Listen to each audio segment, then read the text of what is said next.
ঘড়ির কাঁটায় প্রায় 12টা। এখন আমি নিয়ে বসেছি সকালের খাবার। সকালে খেতে টাইম পাইনি, তাড়াহুড়ো করে চলে গেছি কোনো রকমে রান্না করে। আর আজ করেছি রুই মাছ পোস্ত দিয়ে। তা রুই মাছটা আগের দিন আনা ছিল ফ্রিজে, তো সেটাই সকালবেলা তাড়াহুড়ো করে রান্না করে দিয়েছি। আর ডালটা সেদ্ধ করেছি, তো আর পুঁই শাক করেছি। তো ডাল সেদ্ধ করে ডাল আর ফোড়ন দিতে সময় পাইনি। আর আমি যে ভাতগুলো ঠান্ডা হয়ে গেছে, খেতে ইচ্ছে করছে না, তাও খেলাম, খিদেও পেয়েছে। তো এবার ডালটা আমি কড়াইতে দেবো। কড়াইতে তেল দিয়েছি, কালো জিরে ফোড়ন দিয়েছি, আর তখনই ফোন এসছে, তো গ্যাসটা বন্ধ করে দিয়ে আমি চলে গেছি। তো এখন কড়াইয়ের মধ্যে ডালটা দিয়ে দিলাম, ডালটা ফুটুক, আর আমি ততক্ষণে ছাদের থেকে জামা কাপড়গুলো নিয়ে আসি। আর আজকে প্রচণ্ড রোদ উঠেছে, আমি ছাদে বেশি একটা মেলি না, নিচেই মেলি। আর জামা কাপড় রোদে মেললে রঙটা কেমন চটে যায়, ভালো লাগে না। তো যাই হোক, আর আজকে তো সকালে মেঘ করেছিল, আর টিপটিপ করে বৃষ্টিও পড়ছিল, হাওয়া দিচ্ছিল।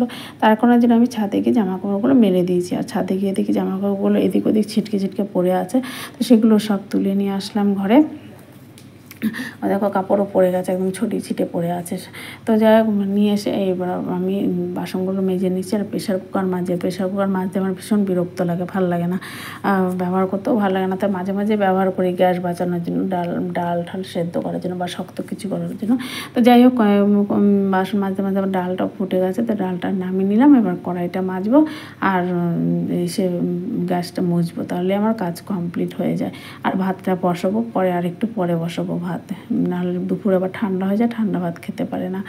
তো গ্যাসটা প্রথমে আমি সার্ফ জলে যে বুলিয়ে নিয়েছি, তারপরে একটা ন্যাকড়া নিয়ে পরিষ্কার জলে ধুয়ে তার ভালো করে নিংড়ে নিয়ে তারপরে শুকনো করে ওটা আমি মুছে নিচ্ছি।